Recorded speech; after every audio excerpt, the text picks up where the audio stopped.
En manchette aujourd'hui, fête du 350e, la ville de Berthierville met les bouchées doubles. Bonjour à tous et bienvenue à votre bulletin d'information sur les ondes de CTRB, votre télévision locale et régionale, aujourd'hui le 10 août. Donc, la ville de Berthierville met les bouchées doubles afin de planifier des activités dans le cadre des festivités entourant son 350e anniversaire. Cette fois-ci, on parle de fêtes de quartier, d'activités au parc Charles-Bellumeur et d'un spectacle d'humour donc, qui se déroulera à Pierre-de-l'Estage.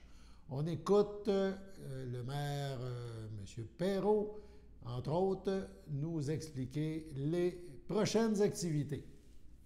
H10, fête de quartier pour le domaine Goulet. M. Darvaux.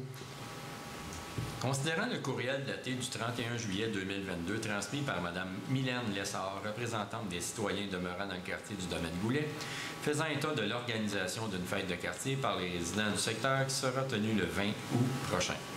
Considérant que les résidents du secteur, formés de jeunes familles, désirent organiser cette fête dans le but d'échanger ensemble, considérant qu'une participation financière de la ville de Berthierville ainsi que l'utilisation du parc situé à l'extrémité de la rue Langlois sont souhaités pour la tenue de l'activité.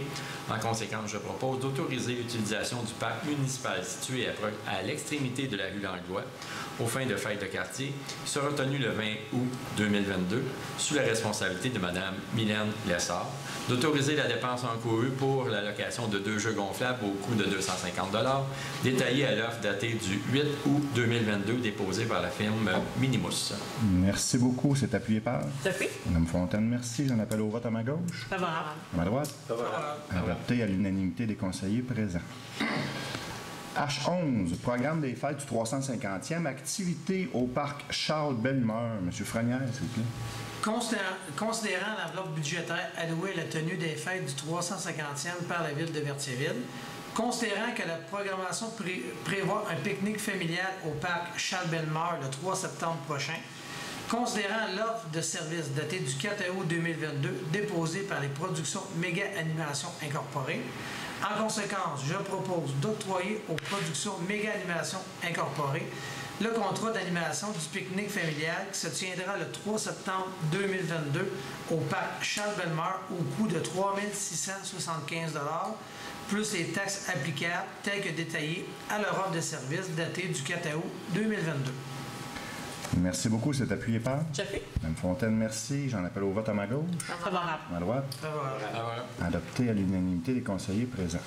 Alors, c'est une animation au parc Charles-Bellumeur. Des fêtes de quartier, des choses qu'on aimerait bien pouvoir aussi répéter dans les prochaines années. H12, programmation des fêtes du 350e, spectacle avec humoriste. Donc, M. Frenière.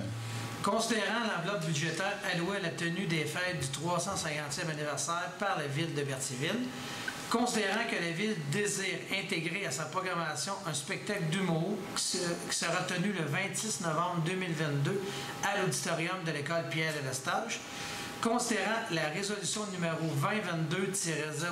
2022-05-151 octroyant au Café culturel de la Chasse-Galerie le mandat de la programmation artistique de spectacles d'humour, excluant les cachettes artistiques. En conséquence, je propose d'autoriser la tenue d'un spectacle avec l'humoriste Simon Gouache le 26 novembre 2022 au coût de 10 950 $ plus les taxes applicables. De fixer le prix unitaire des billets au montant de 20 $ pour une personne résidant à Berthierville et un montant de 40 $ pour un non-résident. Merci beaucoup. C'est appuyé par? J'appuie. M. Darvaux, merci. J'en appelle au vote à ma gauche. Favorable. À ma droite? Favorable. Adopté à l'unanimité des conseillers présents. Ces décisions, donc, ont été prises lundi soir par les élus de Berthierville. Sur ce, on se déplace à Lanoraie. Là aussi, c'est hier soir que se tenait le conseil municipal à Lanoraie. 2 points ont surtout retenu notre attention. Le premier, et on en parle maintenant, soit l'embauche de biologistes. 8.2 puis 6.3 biologistes. Il est proposé, appuyé et résolu de mandater la firme Biodiversité Conseil Inc. pour une étude complémentaire sur la caractérisation des milieux naturels dans le secteur du futur puits 6.3 et qu'un montant de 11 792 taxes en sus soit autorisé à cette fin. Que ce montant soit pris à même le fonds général à une hauteur de 10 % et le fonds en eau potable à une hauteur de 90 %. Alors, je vais essayer de faire une histoire courte. On a un hydrogéologue qui a remis un rapport à la municipalité. Et là, évidemment, pour le puits 6.3, on a obtenu les autorisations de la Commission de la protection du territoire agricole. Donc, ça, c'est acquis. La Commission est d'accord. Un peu comme au début des années 2000, lorsqu'on avait réussi à obtenir l'autorisation d'implanter des puits en zone agricole, en passant, qui était une première au Québec, de pouvoir faire ça. À l'époque, on avait, c'est la même firme d'hydrogéologue. À l'époque, on avait engagé, on avait travaillé avec un aménagiste, avec un agronome, avec un fiscaliste, avec un avocat, pour aller devant la commission, pour faire valoir justement la nécessité d'avoir des puits en eau potable pour la municipalité. On avait réussi à obtenir l'autorisation. Maintenant, avec les années, on a installé une autre série de pointes. On dit un puits, mais c'est des séries de pointes. Et là, la municipalité est en demande, donc, auprès du ministère de l'Environnement. En fait, c'est l'autorisation qui nous manque. On est en demande pour installer une autre série de pointes, donc un nouveau puits, un peu plus à l'est. M. Gaston, c'est d'où je parle. Alors donc, et ce qu'on s'est aperçu, c'est que l'hydrogéologue nous recommandait, dans son rapport, une certaine superficie quant à l'évaluation de la faune et de la flore à cet endroit-là. Et les documents qu'on a déposés devant le ministère de l'Environnement, donc la superficie étudiée, parce qu'il y a eu une première étude, elle n'est pas égale à ce que l'hydrogéologue avait demandé. Alors, on veut s'assurer qu'on respecte finalement ce que l'hydrogéologue nous a demandé comme étude, et c'est pour ça qu'on irait avec un complément d'études pour s'assurer qu'on respecte bien ce que l'hydrogéologue nous a recommandé de faire. C'est un puits important, hein, on le sait, il y a plusieurs développements de la municipalité qui sont attachés à la réalisation de ce puits-là. Alors, on veut s'assurer qu'on ait l'information pertinente et nécessaire pour pouvoir aller de l'avant. Ça va, Monsieur Gaston Champagne? À tous les étés, on avait des restrictions pour l'eau. Bon, mettons, les journées paires et impaires pour arroser. Moi, j'en rencontre, le monde s'arrose n'importe comment. Il n'y en a pas cette année? Ça existe, oui. Il faut les respecter. Ça, c'est comme citation. Ben, c'est un peu comme... on dirait qu'il n'y a pas de suivi pour ça. Bien, pas de suivi. Écoutez, c'est un peu comme le stationnement sur la rue Robillard. À un moment donné, on demande aussi la participation des gens. Il faut que les gens soient... Mais il faut faire attention aussi, M. Champagne. Il peut y avoir des gens qui ont des pointes. Oui, mais sur Notre-Dame, il y en a qui arrosent des bicycles à gaz. Oui, mais il n'y a pas de pointe. Il va falloir, si c'est le cas, si ce que vous me dites se fait, bien, il va falloir effectivement resserrer tout ça. Parce que pour le moment, puis je tiens à le préciser, je précise à chaque fois, il n'y a pas de problème d'alimentation en eau à Lanoraie. Oui, mais il n'y a peut-être pas de problème, mais là, vous dites que ça va prendre encore 6 pointes. Là. Non, je ne dis pas que ça prend 6 points, qui s'appelle le puits 6.3. Ouais. C'est des pointes d'un pouce et demi à 2 pouces en parallèle avec le fleuve. Là. Mais ça, c'est pour les projets qui s'en viennent. Ouais. Ils sont attachés à cela. Donc, ils ne peuvent pas démarrer. En tout cas, ils ne peuvent pas démarrer tant qu'on n'a pas... Bien, on va y voir, c'est effectivement. Puis vous avez vu, il y a plusieurs villes au Québec qui, présentement, là, prennent des mesures très, très... M. Champagne, il fallait fermer le micro si vous discutez parce que les gens n'entendent pas ses commentaires. Ah, d'accord. Il faudrait que vous approchiez au micro, M. Champagne, si vous avez d'autres commentaires à faire.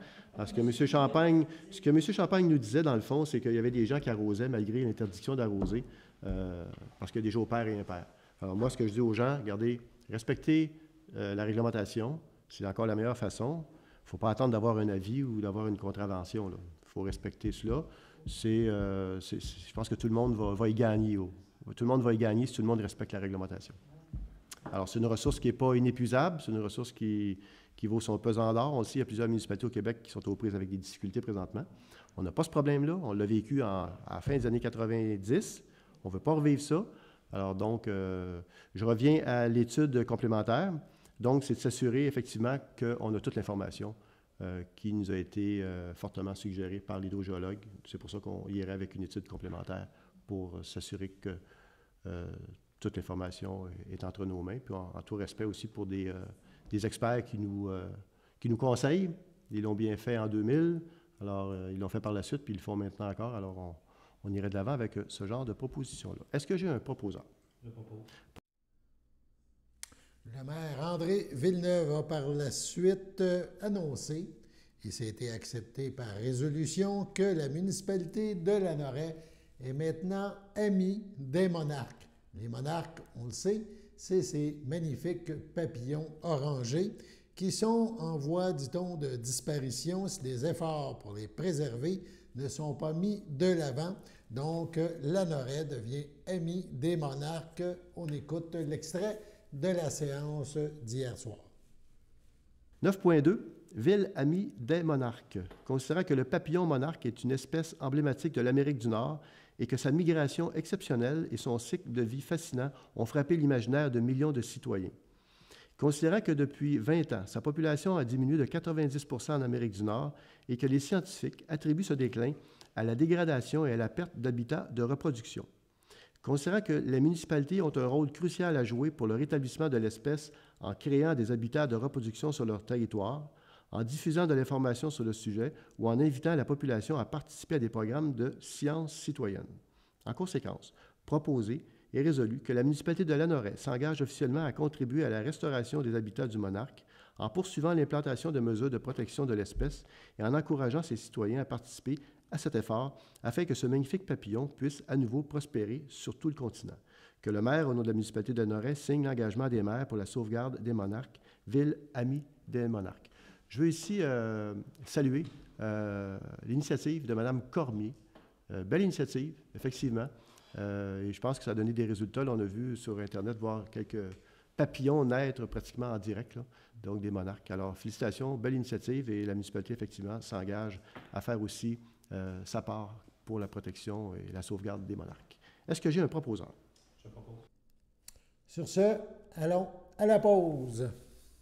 Chers téléspectateurs, vous êtes cordialement invités le samedi matin dès 9h30 à notre bingo télédiffusé de nos studios de Berthierville.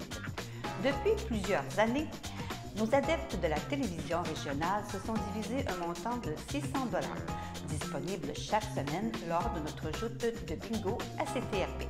Un amical animateur et ses joyeux compères, dont un technicien et deux bénévoles, partagent tour à tour cette émission dans le but de vous agrémenter durant 60 minutes.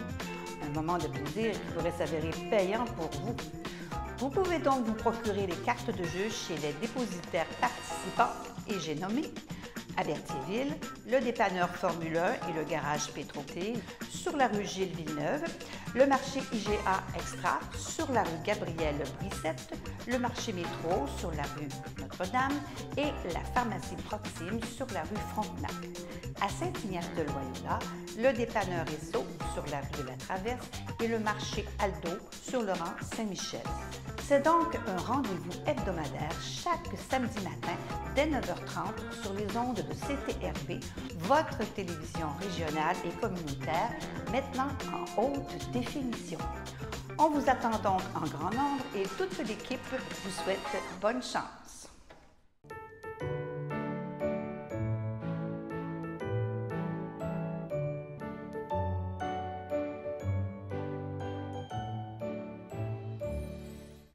En ce 10 août, voici les anniversaires. La FADOC de l'île du Port souhaite bonne fête à Claude Gladu. Les filles d'Isabelle de Bercier souhaitent un heureux anniversaire à Réjeanne Bellumeur et à Lise Dagenet. Finalement, le CABA, le Centre d'action bénévole d'Autrey, souhaite bonne fête à Stéphane Grenier. C'est votre anniversaire aujourd'hui, 10 août. Toute l'équipe de CTRB se joint à moi et vous souhaite un heureux anniversaire. On a parlé en début de bulletin des activités à venir là, dans le cadre du 350e de Berthierville, mais on y va maintenant d'un petit rappel. La deuxième partie du spectacle laser, donc présenté par la ville de Berthierville et le port de Plaisance, donc la SABA, c'est de retour pour une dernière fin de semaine. On a eu 3 soirées avec le spectacle la semaine dernière Il y en aura 3 autres, donc, cette semaine pour clôturer jeudi, vendredi, samedi. En soirée, 3 spectacles par soir. On rappelle que ce spectacle laser, c'est une projection unique. Donc, c'est projeté, c'est laser en direct sur les grands arbres sur l'île de la Commune, en face de Berthierville. Donc, vous vous rendez rue Frontenac pour assister à ce spectacle qui débute à la noirceur, donc vers les 8h30, 9h. Donc, c'est une invitation. Aussi, avant l'événement, il y aura des amuseurs de rue, qui seront présents. On vous rappelle, on met quelques images là, du spectacle de la première édition là, qui a été présentée jeudi dernier.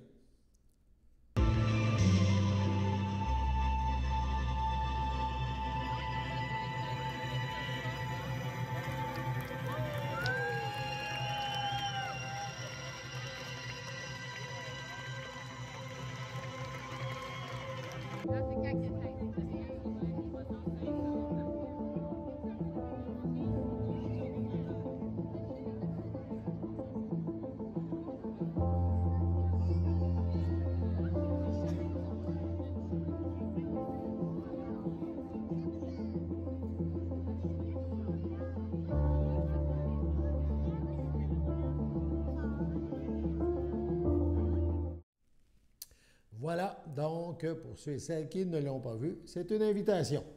Dans le cadre d'une résidence de création, Evelyne Ménard rencontrera les citoyennes et les citoyens de la région pour récolter des anecdotes, souvenirs ou encore des moments marquants de leur vie pour en tirer les fils et créer les trames de ces récits.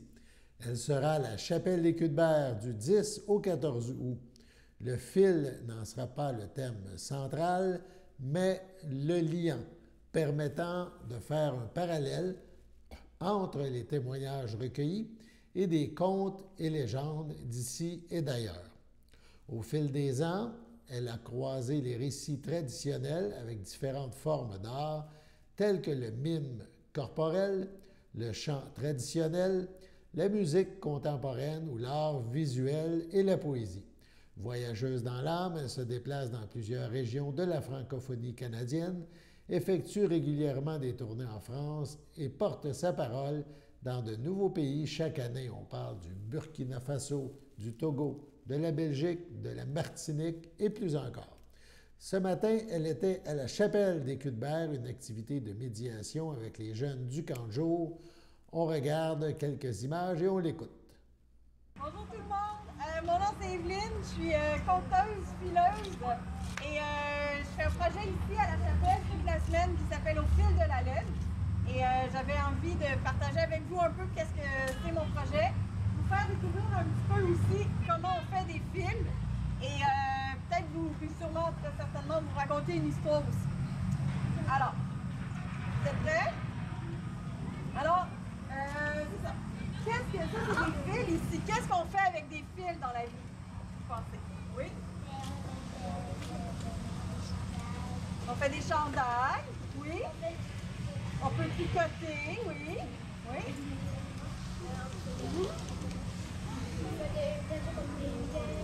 Ouais, hein? Sûrement des trucs, tricoter aussi ou au crochet. Y a-t-il d'autres choses, les filles? C'est ici que ça se passe. Merci. Alors, qu'est-ce qu'on fait avec des fils, vous pensez? Oui? Des manteaux. On fait des manteaux. En fait, on fait tous nos vêtements. Mais en fait, est-ce qu'on les fait maintenant, nos vêtements? Pas vraiment, hein? Quand on veut un vêtement, qu'est-ce qu'on fait? Au plus, on va choisir quelle boutique, quel magasin on va, puis on va acheter nos vêtements. Mais si on pense à il y a 100 ans, c'est même pas si loin, mais les gens, s'ils voulaient un chandail, s'ils voulaient une robe, il fallait qu'ils se le fassent eux-mêmes.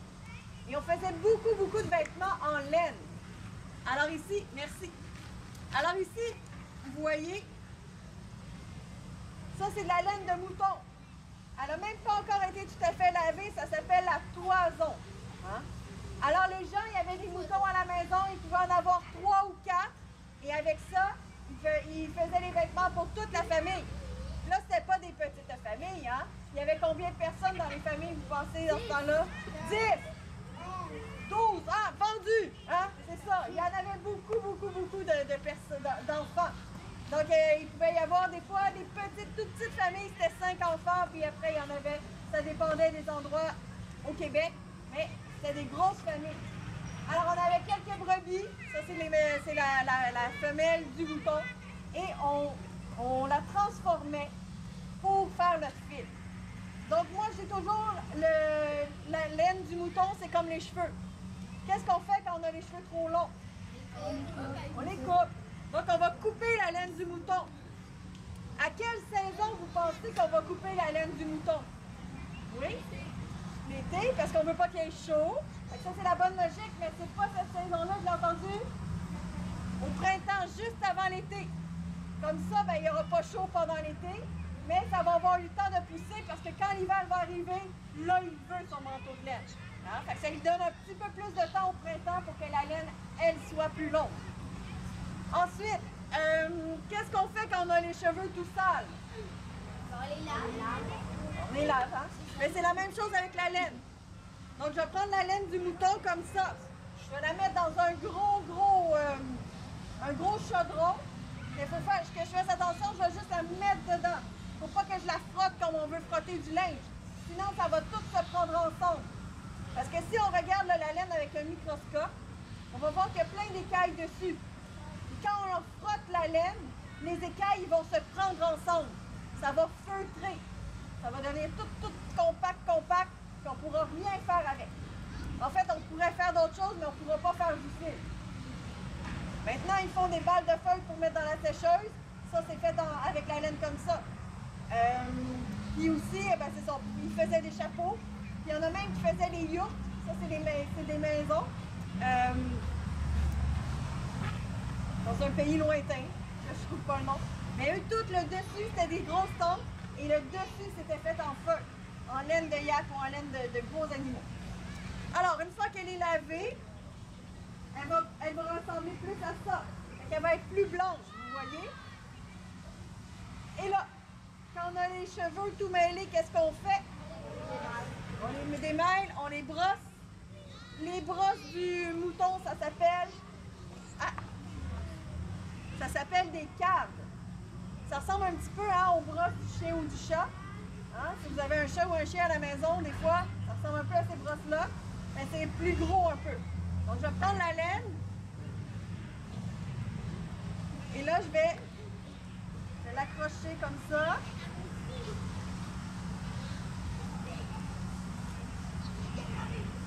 Je vais la carder. Des fois aussi, ce qu'on faisait faire aux enfants, on prenait de la grosse laine comme ça, on la faisait ouvrir. Là, la poussière et les bouts de foin tombaient. Puis là, ben, c'était plus facile après de la carder. Ça, c'était le travail des enfants. Alors là, vous voyez, hein, elle est toute prise. Tranquillement, on va devenir comme un nuage. Des fois, s'il reste encore de la poussière, ça l'enlève.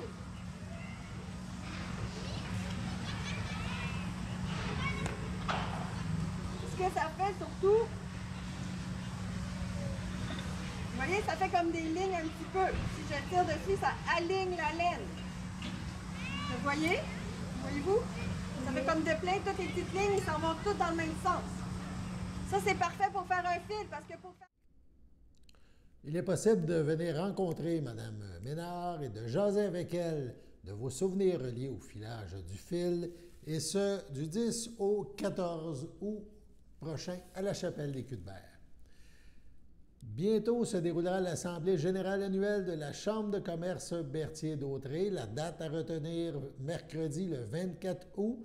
Ça va se dérouler à la boîte à Start-up 471 avenue Gilles-Villeneuve à Berthierville.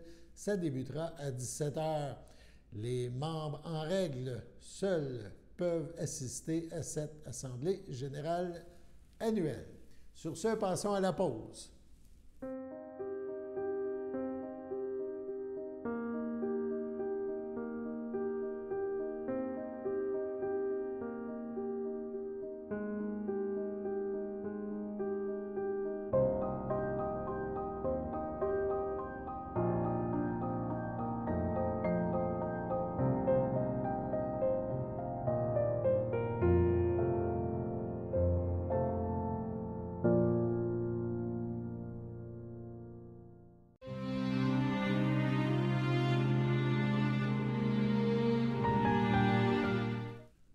CHDL Saint-Charles-Borromée, le 1er août, à 95 ans, est décédée Mme Rachel Toupin, épouse de René Beauregard, demeurant à Berthierville, autrefois de Saint-Barthélemy. Outre son époux, elle laisse dans le deuil ses 3 enfants, Marcel, Diane Simard-Beauregard, Yvon et Claude Beauregard, sa petite-fille Caroline, Maxime Vallée-Landry. Elle laisse également dans le deuil sa sœur Thérèse Toupin, son frère Jérôme Toupin, Lucille Caillé, plusieurs neveux, nièces, autres parents et amis. Selon ses volontés, il n'y aura aucune visite, célébration ou funérailles. Une rencontre familiale aura lieu en toute intimité au Columbarium. Au CHDL de Joliette, le 2 août, à l'âge de 90 ans, est décédé M. Jacques Bellumeur, époux de Mme Solange Moreau.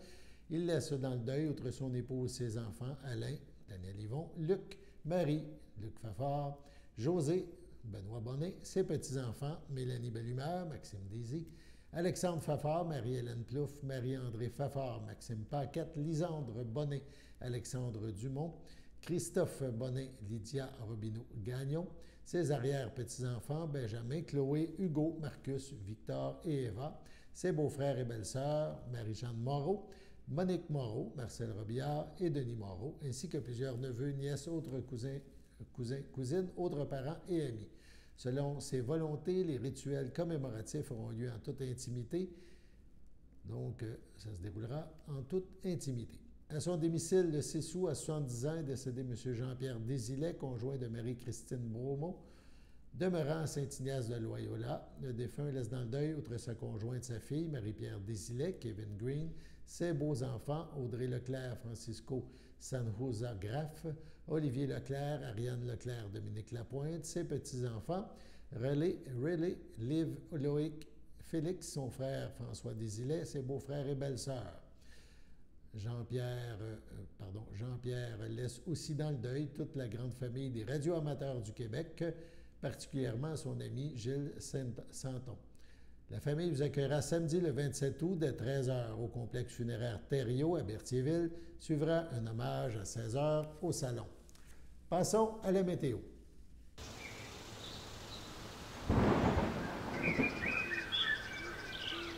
Bienvenue à votre météo du mercredi. Cet après-midi, ce sera un ciel variable, une température de 23, un temps ressenti de 27. Mercredi soir, c'est passage nuageux, une température de 20, un temps ressenti de 21. Mercredi nuit, c'est des bancs de brouillard, donc un peu de brouillard, une température de 16, un temps ressenti de 16. Jeudi matin, c'est nuageux avec averses dispersées, une température de 18, un temps ressenti de 18, moins de 1 mm de pluie. Jeudi après-midi, c'est possibilité d'orage, une température de 25, un temps ressenti de 29, moins de 1 mm de pluie. Jeudi soir, c'est passage nuageux, une température de 20, un temps ressenti de 21. Voilà, c'était votre bulletin d'information.